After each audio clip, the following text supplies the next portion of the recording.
Novels paradise میں خوش آمدید. نیلم کو مرکز by Tabassum. Episode 13. Farm house میں بڑے بڑے کارٹنز بکھرے پڑے تھے. بہت سارے آدمی کاموں میں جوتے نظر آ رہے تھے. ہیروئن اور کوکین کے علاوہ دوسری نشاور اشیاء بھی موجود تھیں. ایگل کہاں ہو؟ ہرب کال کیوں اٹینڈ نہیں کرا؟ میں نے پیکنگ شروع کروا دی ہے. یہ سب کیفیٹیریا میں منتقل کرنا ہے اور وہاں سے یونیورسٹیز میں بھیجنا ہے. یونیورسٹیز کے نام میں بعد میں بتا دوں گا. پہلے تو اسے ناظم آباد، گلبرگ، بن قاسم والے ہوٹلز میں بھیج دو اور ہاں، پیمنٹ کے لیے حماس پلازا آ جانا. ہوٹلز والا مال بھی بھیج رہا ہوں اور اس بار قیمت میں اضافت کیا ہے. ڈیل تو ڈن ہے. پھر بھی کوئی چون چلا کرے تو ٹی نکال لینا، سمجھے؟ حبیب نے پہلی مرتبہ اسے سیل کا پورا پروگرام بتایا تھا، ورنہ وہ ایسا رسک بہت کم لیتے تھے. مگر چونکہ ہیلپ میں لاپرواہی برتی تھی تو اسے کام کو وقت پر انجام دینا تھا.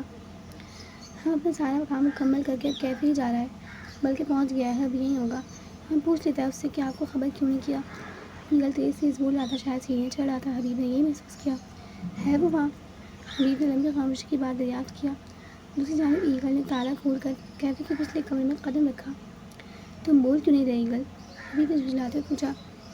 سر وہ ہرب یہاں ہے تو مگر اس نے سامنے پڑی ہرب کی زخمی گلی سڑی لاش کو دیکھ کر کہا، جس کے اوپر چیونٹیوں اور کیڑوں نے جھرمٹ ڈال رکھا تھا.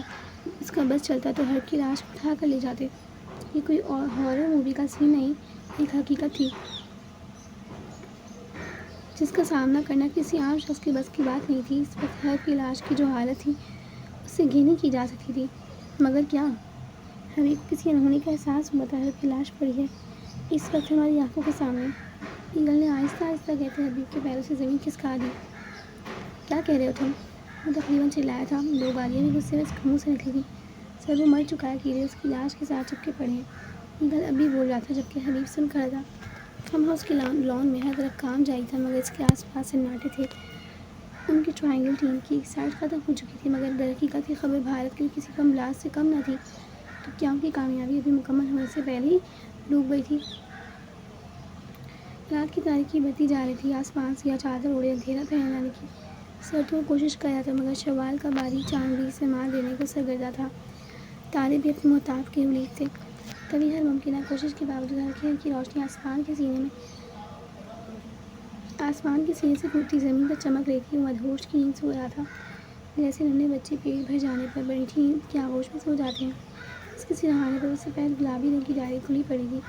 ہوا کے دوش پر اس کے وقت پڑپڑا رہے تھے. پلٹ پلٹ کر شاید درست جگہ تک جانے کی صحیح کر رہے تھے. بالآخر ان کا سفر تمام ہوا. لکھائی کا آخری صفحہ کھلا تھا جس پر اس فرعون صفر شخص نے چند عربی جملے تحریر کیے تھے. کیا تضاد تھا یہ! کوئی بیک وقت ظلم اور محبت کیسے کر سکتا ہے؟ شاید ہر شعور رکھنے والا شخص اس حقیقت کو ماننے سے انکار کر دے کہ ظالم کے دل میں محبت کی کوپل پھوٹ رہی ہے. مگر قدرت کے ہر فیصلے میں راز پوشیدہ ہے، اسرار چھپا ہے. ہر کوئی اسے کھوج لینے کا متحمل نہیں ہو سکتا. خواب محبت کی کسی حسین وادی میں اترا ہوا یونانی دیوتا نیند میں کس کس آیا. سفید رنگت والا آئینی بازو ڈائری کے صفحے پر آرٹیکا جہاں اس کے تحریر کردہ جملے صاف پڑھے جا سکتے تھے. عیناک مثل اللیلۃ الماطرۃ مراکب غارقۃ فیہما کتابتی منسیۃ فیہما ان المرایا ملھا ذاکرۃ. تمہاری آنکھیں مثل ہیں شب بارش کے، میری کشتی اس میں ڈوب سی جاتی ہے، میرا لکھا ان میں غرق ہو جاتا ہے. دل شبہ آئینوں کی یادداشت نہیں ہوتی. نزار قبانی کا شعر تحریر تھا جسے شاید اشک بہاتی کسی آنکھ کی یاد میں لکھا تھا. محبت کی وادی میں سیر کرتے یونانی دیوتاؤں سے وہ شخص بہت دور نکل آیا تھا. پھول پودے، درخت، بہتی ندیاں، میٹھے چشمے، سب کتنی تسکین پہنچا رہے تھے غلافی آنکھوں کی. اچانک زلزلہ آیا. زمین کی تہہ بدل گئی. بادلی تو کہیں نیچے دب گئی. آگ کے شعلے بلند ہوئے. کمال تھا کہ آگ سمندر میں لگی تھی. بھلا پانی میں بھی آگ بھڑک سکتی ہے؟ عقل سے میل نہ کھاتی تھی یہ بات، مگر وہ دیکھ رہا تھا. سب ان کے اس کے سامنے تھا، بہت قریب، بے حد نزدیک. وہ آگ میں جل رہی تھی. اس کے سب کانچ جیسے نینوں میں آگ کے شعلوں کا عکس تھا. نگاہیں اس پر تھیں، منہاج اسحاق پر، جس کے ساتھ 24 گھنٹے درجن رکھوالے رہتے تھے. بھلا وہ جسے عرصے سے ایک خراش نہیں آئی تھی، وہ بھلا اس کے لیے کود سکتا تھا اس آتش میں؟ اگر ہاں تو نیلم ابرار کا انگشت بدانداز کیا پھر سے گزر تھا. دوڑ پڑا تھا اس کی جانب جو نظریں آتش ہو رہی تھی. اس گول آتش کے دائرے میں داخل ہوتے ہی وہ کسی ماورائی مخلوق کی مثل غائب ہو چکی تھی اور آتشی شعلے اس کی طرف بڑھنے لگے تھے. گھیرا تنگ ہونے لگا تھا.